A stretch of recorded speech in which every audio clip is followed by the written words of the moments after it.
conférence de presse donc, de ce matin, vous avez parlé de la loi Allure et du fait qu'il fallait revenir sur des éléments de modification du décret. Lesquels?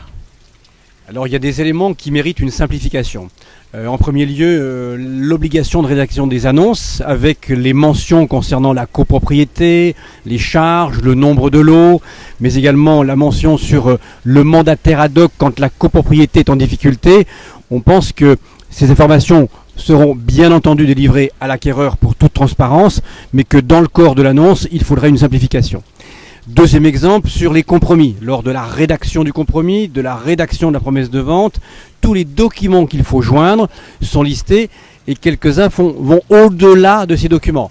Je pense qu'il faut joindre une fiche synthétique qui reprenant l'essentiel de ces dispositions, mais sans alourdir le processus. Donc voilà, là aussi, un choc de simplification. Et puis une troisième idée, c'est sur la copropriété avec l'obligation de mise en concurrence les syndics systématiquement. Je crois qu'il y a un formalisme qui devrait être allégé parce qu'on sait qu'on a un certain nombre de conseillers syndicaux qui ont envie de renouveler leur confiance et qui ne veulent pas changer de syndic ou les mettre en concurrence systématiquement. À propos du prêt à taux zéro, est-ce que vous ne pensez pas qu'on peut aller beaucoup plus loin, notamment pour aider les primo-accédants? Oui, si vous voulez, la mesure de Valls sur l'assouplissement des conditions d'octroi d'un prêt à taux zéro vont dans le bon sens.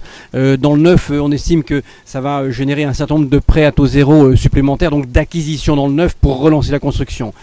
Dans l'ancien, la mesure est une micro-mesure et proposer un prêt à taux zéro uniquement dans les zones rurales pour soi-disant revitaliser les centres-bourgs, avec des jeunes qui ont déjà des fonds limités, en les obligeant à faire des travaux par une entreprise, c'est un coup d'épée dans l'eau. Donc je pense qu'effectivement, ce prêt à taux zéro dans l'ancien, il doit être redimensionné plus fortement, sans pour autant créer un effet d'aubaine ou créer une inflation sur les prix.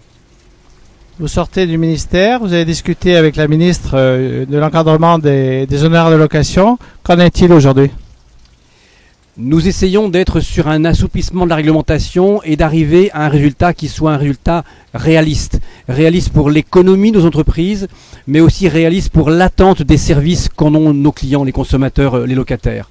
Et j'ose espérer que dans les heures qui viennent, la ministre prendra un décret sur des montants d'honoraires plafonnés qui resteront supportables pour nos entreprises sans remettre en cause l'équilibre et les emplois.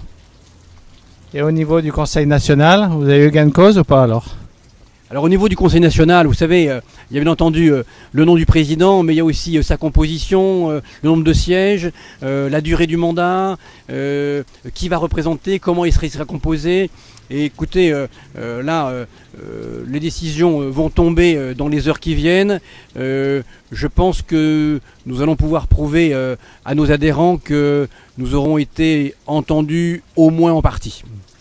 Très bien, merci Jean-François. Merci.